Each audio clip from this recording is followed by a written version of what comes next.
Prophet ﷺ spoke about how important it is to control the tongue, and he says, Amlik lisanak, control the tongue.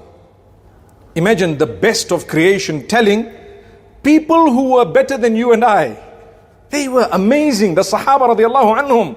It's wrong for us to say a single name from their names without saying, may Allah be pleased with them. That's how great they were in rank. Allah chose them. And Mu'adh ibn Jabal says,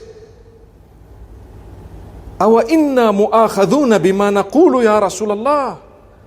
I mean, we're only saying it, we're not doing it. Are we responsible for what we've said?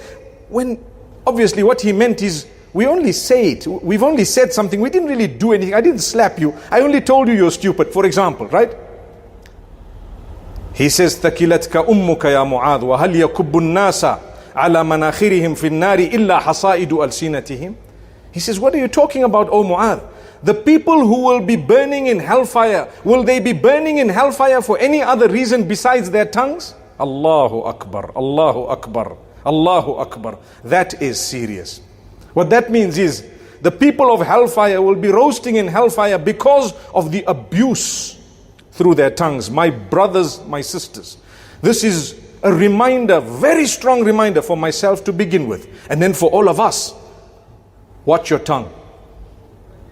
The tongue in marriage will make or break it. The tongue in a relationship will make or break it. Your own children, watch how you talk to them. Think carefully. The Quran tells you to say beautiful words. قُولُوا قَوْلًا سَدِيدًا. When you utter beautiful straight words, whether it's to your workers or to your own family, your wife, your parents, your brothers, your sisters, your in-laws, your spouse, whoever it may be, Allah says, يُصْلِحْ لَكُمْ أَعْمَالَكُمْ. By virtue of you using beautiful words, your a'mal, your deeds, your acts of worship become pure, purified, good and acceptable. Which means, if you don't watch your tongue, you're wasting your time with everything else. Because even if you made salah, the reward of that salah goes to the people you swore, you abused, you belittled, you hurt. Watch your tongue. Speak with love. Didn't Allah give you a brain? Before you talk, think, what am I saying?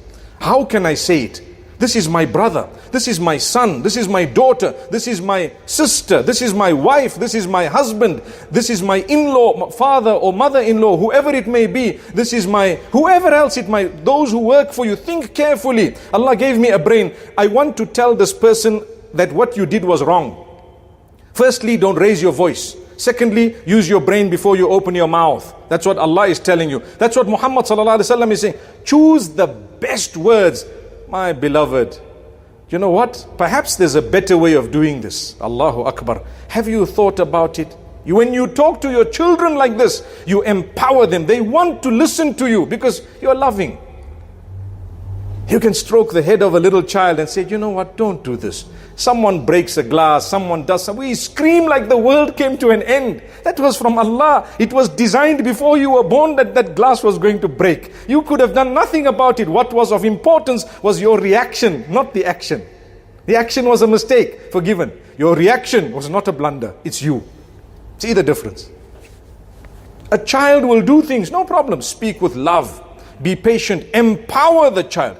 Many children are scared of parents. Why? Because the parent just yells, shouts, screams, beats up, warns, threatens. Those children will have an developmental issue as they grow older because they are so frightened of everyone and anything around. They start doing things behind the backs of people. The minute they get an opportunity, the wrong is done behind the back. Why? Because in front of your face, they couldn't even do the right thing. You just shouted. They were never correct.